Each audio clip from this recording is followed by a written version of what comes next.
They said the company was like a family until I got sick.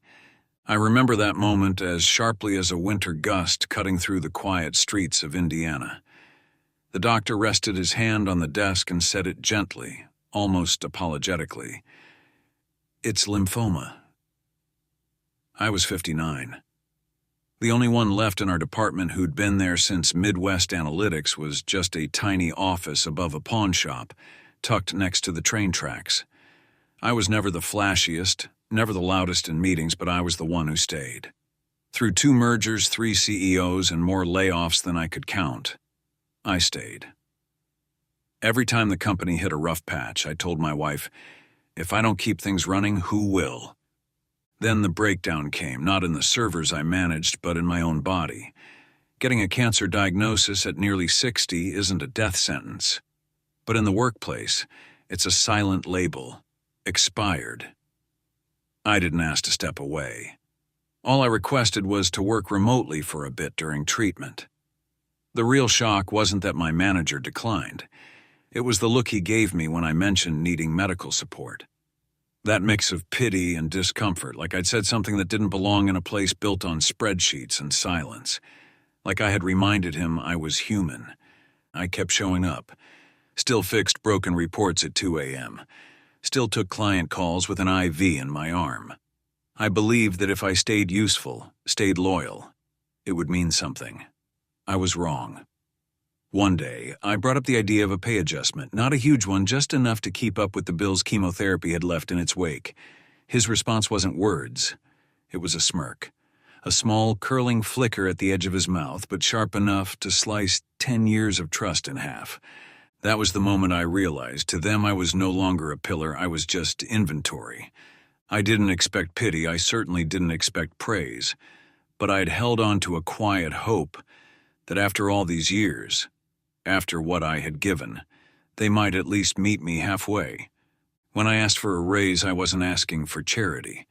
I came prepared, calm, deliberate. I laid out my contributions, 10 years of quiet leadership, crisis management, loyalty through market crashes and budget droughts, weekend sacrifice to salvage data disasters no one else could fix. And yes, I mentioned the medical bills. Not because I expected them to foot them, but because context matters. It was a 15% adjustment, modest, even conservative, especially considering the cost of living in a place like Dayton had nearly doubled since I started. My manager, Brian Costner, barely skimmed the summary I'd printed. He leaned back in his chair, one arm slung lazily over the rest, and when I finished speaking, he let out this short, dismissive laugh, more sharp exhale than actual amusement, and said, "Ray, you've always been a rock, but we both know that's not how things work here." I blinked. He didn't even try to soften it. He launched into what sounded like a rehearsed speech about internal equity, how HR had guidelines and salary bands and caps, and how promotions didn't work like that, especially for folks who'd plateaued in their role. That word, plateaued, hit harder than he probably intended. As if decades of service had been flattened into a static line, as if I was no longer expected to grow or offer more, only to persist in place until someone younger, cheaper, or faster came along. He wrapped up his lecture with a shrug and a hollow smile. If money's really that important, maybe it's time to see what else is out there. No hard feelings. No hard feelings. That phrase echoed in my head as I stood outside his office, paper still in hand, fingers trembling, not from anger, but from the dull throb of realization.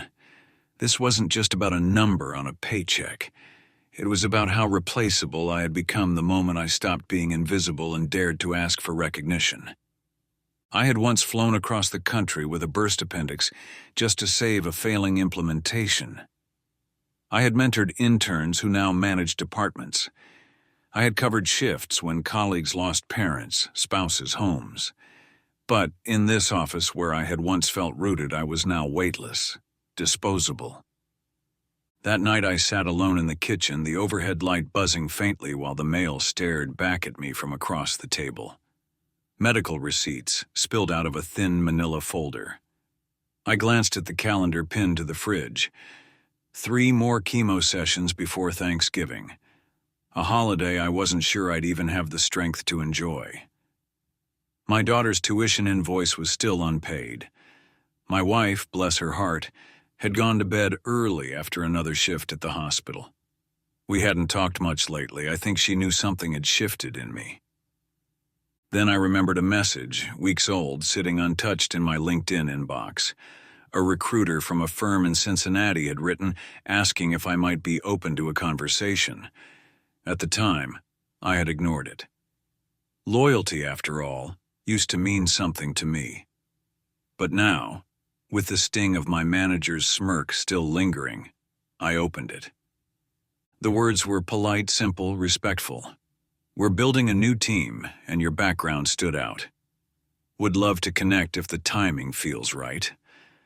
I didn't reply right away. I read it, then reread it, and for the first time in years, I didn't feel small or forgotten. I felt seen. Still, I kept showing up. I attended meetings. I debugged a client dashboard at midnight. I reviewed reports no one asked me to check, not because I wanted to impress anyone, but because I wanted to leave with my integrity intact, even if everything else had been quietly stripped away. That's the thing about dignity. It's not given. It's kept. But I started noticing things more clearly now. My name had been left off the last project review, even though I'd pulled back-to-back shifts to meet the deadline. A junior analyst got a standing ovation for a presentation I'd walked them through line by line over 2 weekends. Brian used phrases like team success in emails that buried individual contributions. I knew those tactics. I'd seen them before. They weren't accidental. They were the soft erasures of a man trying to write you out before you decided to turn the page yourself. One evening as I shut down my laptop, I heard my daughter ask, "Dad, do you still like what you do?" I couldn't answer her because for the first time in my life I didn't know. In the days that followed, I moved through the office like a shadow, present but slowly fading. I said nothing about the conversation with Brian, not because I had made peace with it, but because something inside me had curled inward, protecting itself from further damage. There's a certain silence that comes not from fear or weakness, but from knowing that words in the wrong room will only be used against you. So I kept working, kept nodding, kept offering help where it was needed, and all the while, I felt myself slipping into a strange, quiet grief, not over the job itself, but over what it no longer was. What struck me most wasn't the blatant disrespect, though that would have been easier to name and confront. It was the slow erosion, the small, deliberate omissions that seemed to pile up like dust in corners no one bothered to sweep. During our quarterly all-hands, the executive board praised the turnaround of a critical project I had led through 2 straight weekends of work. But they never mentioned my name. A younger analyst I'd mentored through that same initiative was applauded, promoted even, while I sat quietly in the back of the room, applauding with everyone else, wondering if this was how erasure began. Not in grand betrayals, but in tiny, constant acts of forgetting. At lunch, I would sometimes hear conversations shift when I entered the break room. Talk of succession planning and new blood. Phrases that had never carried weight until recently. One afternoon, I overheard my name in a hallway conversation, followed by the words legacy role. And though no one said it outright, the implication was clear. I was part of the past, not the plan.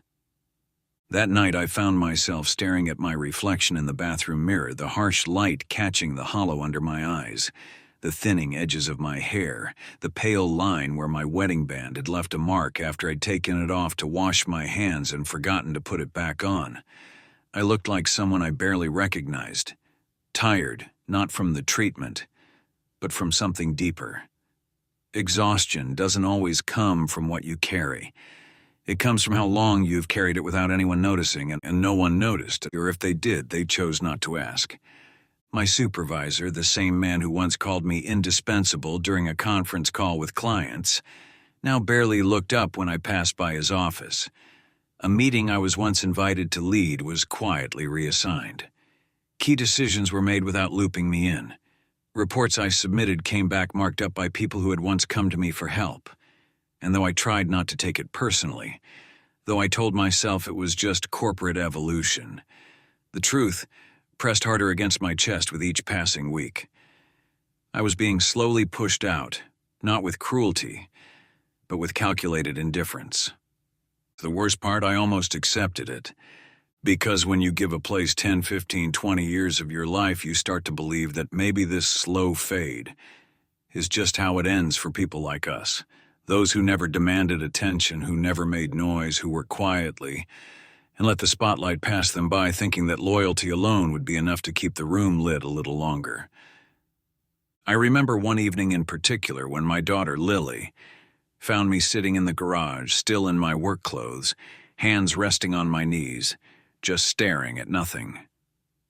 She didn't say anything at first, just stood there, then gently asked, "Is it getting worse, Dad? The treatments?" I hesitated, then shook my head. "No," I said softly, "not the treatments." She looked confused for a moment, then slowly understood. And that hurt more than anything, because even she could see what was happening.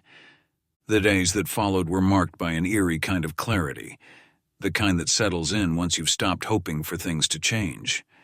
I didn't make any grand declarations. I didn't storm into offices or send dramatic emails. I simply decided to stop waiting for recognition that was never going to come.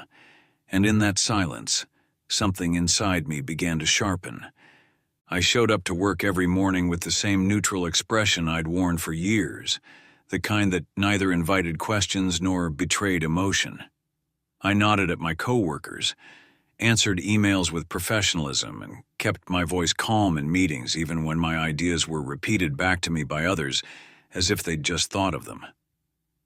And while no one seemed to notice the shift in my posture, my focus had already turned inward toward something I hadn't let myself consider in over a decade: leaving. That message from the recruiter in Cincinnati, the one I'd read late at night while sitting at our kitchen table with my daughter's tuition invoice in one hand and a bottle of antacids in the other, had remained unread for weeks. But now, it pulsed in my mind like a door left slightly ajar. I returned to it late one Thursday evening. The subject line hadn't changed: looking for a seasoned lead to build our data ops from the ground up. This time I didn't hesitate, I hit reply. My response was brief but intentional.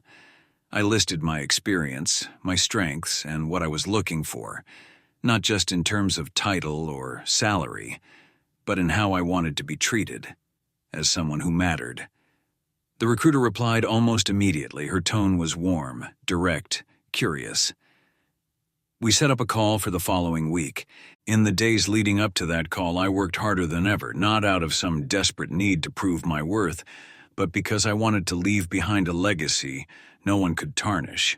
If they were going to forget me, it wouldn't be because I had faded. It would be because they had chosen to look away. There's a kind of power in that quiet resolve, in doing your best not to impress, but to exit with dignity and tact. Still, small things began to shift around me. A junior colleague, one I had mentored since her internship days, pulled me aside in the break room and asked softly, "Are you okay? You've seemed different lately." I smiled, not unkindly, and told her I was just focused. But something in her gaze told me she saw more than I wanted her to. The call with the recruiter came and went like a breath of fresh air I hadn't realized I'd been craving. Her name was Tessa, and she didn't waste time with empty flattery. She asked about leadership philosophies, managing remote teams, and where I saw myself making the most impact. For the first time in years, I wasn't defending my worth. I was invited to speak about it. When she said, "Ray, we're not just looking for skills, we're looking for someone who knows what loyalty really looks like," I felt something inside me loosen. It had been years since I heard anyone use that word without twisting it into a burden. By the end of the week, I was invited for a formal interview, remote, of course, and I kept it secret. not out of fear, but because this wasn't a rebellion. It was a recalibration. Back at Halverson Metrics, things remained unchanged on the surface, but I began to see the cracks more clearly. A client I had onboarded personally requested I join a quarterly call, but Brian assigned it to someone else without explanation. When I offered to support the transition, he dismissed me curtly, saying, "Let's give the newer folks a chance to own some wins." I nodded, but something in his tone told me he didn't believe I'd be around much longer. Maybe he already suspected, maybe he thought I wouldn't have the courage. But that's the part people always get wrong about quiet professionals. We don't shout, we don't beg. But when the time comes, we move. I continued to document processes, organize files, and clean up the back-end systems no one else even understood. I trained the new hires with patience, handed off tasks without resentment, and prepared every single detail for a transition no one had asked for because I knew what was coming, and I wanted to be ready. The offer came in on a Tuesday morning. I just returned from my latest oncology follow-up, the kind of visit that left your hands cold no matter the season, when I saw the message in my inbox. The subject line was simple: "Welcome to the team." But the content left me stunned. A 22% salary increase, full health care coverage including ongoing treatments, and a leadership role that didn't just involve managing data, but mentoring the next generation of analysts. For the first time in years, someone didn't just want my skill, they wanted my voice. I sat with it for a day, not because I was unsure, but because I needed a moment to absorb what it meant to be wanted again. The kind of want that wasn't tied to convenience or desperation, but to respect. And then, as a courtesy, I did something I didn't have to do. I sent Brian a message. It was short and measured. I reminded him of our earlier conversation and offered him one last chance. If he could meet the terms we'd discussed, I'd consider staying. I said it plainly, with no anger, no bitterness, just clarity.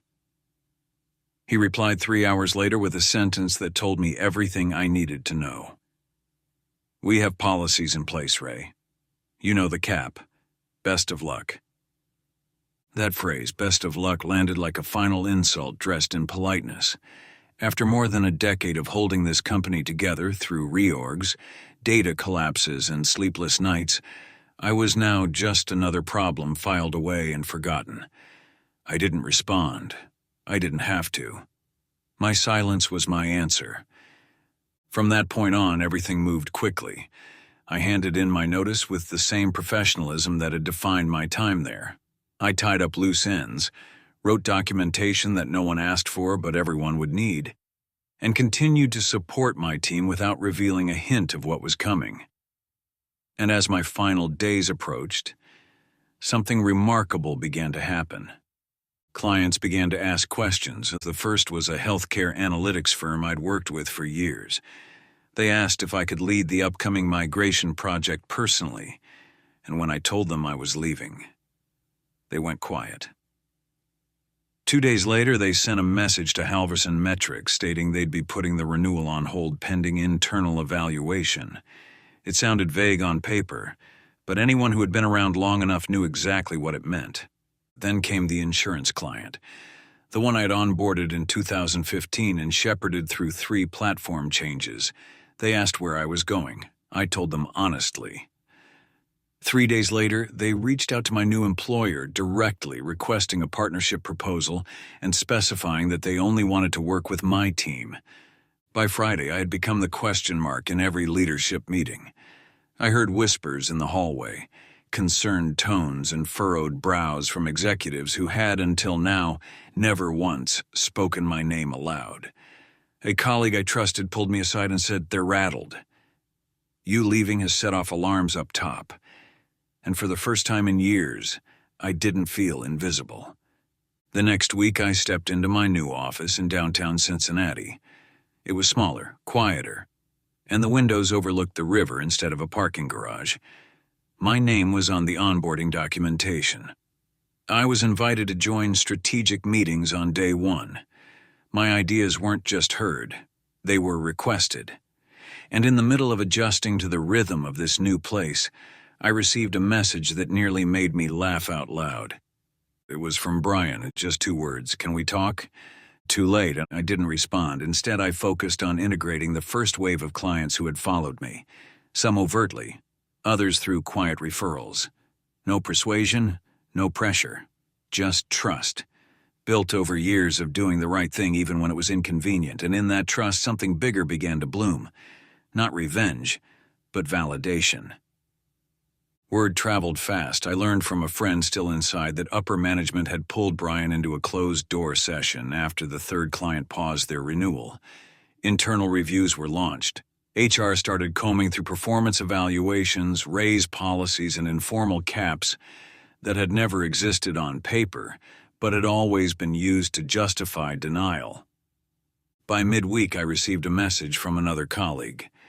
They're investigating him. There's talk of reassignment. And just like that, the man who laughed when I asked to be seen was now being moved to special projects, stripped of his team, his accounts, and his place in the company he once thought he controlled. Not fired, of course. That would have drawn too much attention, but repositioned quietly like a piece of old furniture pushed to the far end of the room. And I was building again, not out of spite but out of strength. It didn't happen all at once, not in the way movies might show, with shouting matches or security walking someone out with a box of their things, but the collapse was steady, deliberate, and impossible to ignore. A week after I officially started at Kessler Stratagem, I received a text from a former colleague at Halverson Metrics. It was simple, almost cryptic. He's out. Internal shift. No more clients. No more team. I read it twice before the meaning settled in. Brian had been reassigned. Not fired, of course, because that would have meant admitting a mistake too publicly, but shuffled quietly into a newly formed internal optimization unit. The kind of role that sounded vaguely important but had no real influence. No direct reports, no client exposure, no path back up. For a man who had built his reputation on visibility and power, it was the corporate equivalent of exile. And while I hadn't planned it this way, I couldn't deny that the timing was poetic. As the reviews continued internally, more stories began to surface. People I had worked with for years who had quietly endured the same dismissiveness, the same artificial ceilings, the same hollow explanations for why their value had a limit. One of them, a woman named Carla, who had once shared a cubicle wall with me, reached out through LinkedIn. Her message was short but heavy with meaning. I thought I was the only one. Thank you for walking so the rest of us could speak. Another note came from someone I barely knew, an analyst in a different department who had observed in silence the way I was treated during meetings, the subtle slights, the paper-thin praise. She wrote, "Your story gave me the push to finally speak to HR. I didn't know we were allowed to expect better." That sentence stayed with me longer than I expected. Inside Halverson, the ripples became waves. Clients who had followed me to Kessler weren't just leaving quietly. They were voicing their concerns, questioning not just my absence, but the culture that had made someone like me feel disposable in the first place. One particularly blunt executive from a logistics firm reportedly asked the leadership team during a tense Zoom call, "If your most loyal lead walks out and half your clients go with him, maybe the problem isn't him." I didn't need to be in the room to know how that landed. More reshuffles followed. Policies once referred to in vague conversations were suddenly being scrutinized. HR began sending out anonymous surveys. A compliance officer I used to chat with over coffee told me that internal reviews had uncovered inconsistencies in how promotions and raises were handled, with one common thread: Brian's department. In his effort to control outcomes, he had boxed out too many people for too long, and now the pattern was impossible to ignore. Somewhere between the investigation and the sudden leadership changes, I received a polite email from Halverson's HR division. The subject line read, "We'd appreciate your insights." They wanted to schedule a conversation, not to make amends, I suspected, but to check a box, to gather context, to appear responsive. I didn't respond. I had already given them more than enough. And yet the fallout continued. one of the firm's senior partners, someone I had never even met, apparently asked for a full briefing on my departure, which led to a quiet retraction of Brian's involvement in several upcoming strategic projects. His name, once attached to presentations and pitch decks, began to disappear. A friend still at the company sent me a screenshot of an internal memo where his title had changed, tucked under a heading that read, Administrative Operations, Temporary Assignment. It was placed between facilities support and internal logistics. It would have been funny if it hadn't been so painfully true. But here's what struck me most. There was no apology, no attempt at resolution, just silence, reshuffling, and damage control. And strangely, I didn't feel the need for an apology anymore, because what they were scrambling to fix now was something I had warned them about in the quietest ways for years. They hadn't listened, not because I didn't speak, but because they didn't believe someone like me could ever leave. That miscalculation cost them more than they were willing to admit. At Kessler, things moved fast. The clients who followed me were onboarded within 2 weeks. My team expanded. I was asked to lead the systems integration strategy, and for the first time, I was given full authority to build the kind of structure I had always imagined, one rooted in clarity, transparency, and actual respect. Then during a quarterly leadership roundtable, I was invited to speak, not just as a department head, but as someone who had come through the other side of a broken system with his voice intact. As I stood there, hands resting lightly on the podium, I looked out at the room and said, sometimes people don't leave because they've found something better. They leave because staying became too small for who they've grown to be. The room was still but not cold, and it was listening, and in that moment I understood something I hadn't fully grasped before. Revenge had never been the point. What I had built wasn't payback. It was proof. Proof that quiet work matters, that loyalty isn't weakness, and that walking away can sometimes echo louder than any shout ever could. Weeks passed, and with each new morning I began to settle into a rhythm that felt more like living than surviving. I no longer checked my inbox with dread, no longer rehearsed defenses in my head before meetings, and no longer scanned rooms for signs that I didn't belong. At Kessler Stratagem, I was no longer a holdover from a forgotten era. I was a trusted leader, a mentor, a builder of something new. My name was spoken with respect, not as an afterthought or a cautionary tale. There was no grand celebration, no ticker-tape finale, and I didn't want one. What I had gained couldn't be summed up in a party or a plaque. It was quieter than that, steadier, deeper. It was the knowledge that I hadn't been the problem, that staying would have meant shrinking, that walking away hadn't been failure, but the first act of self-respect I had made in years.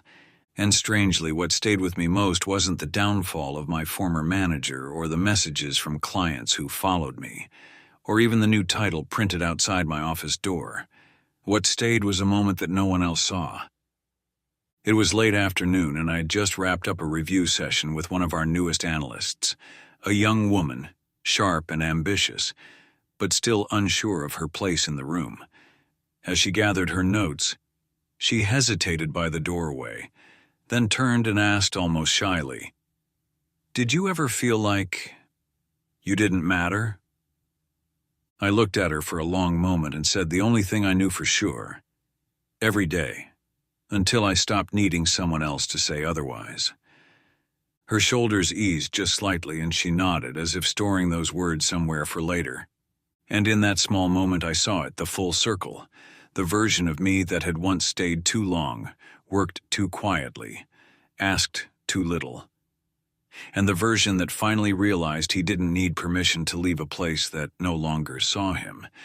A few nights later I posted something simple on my LinkedIn page. No theatrics, no finger-pointing. Just this. Sometimes silence isn't weakness, it's observation. And when the time is right, silence becomes action.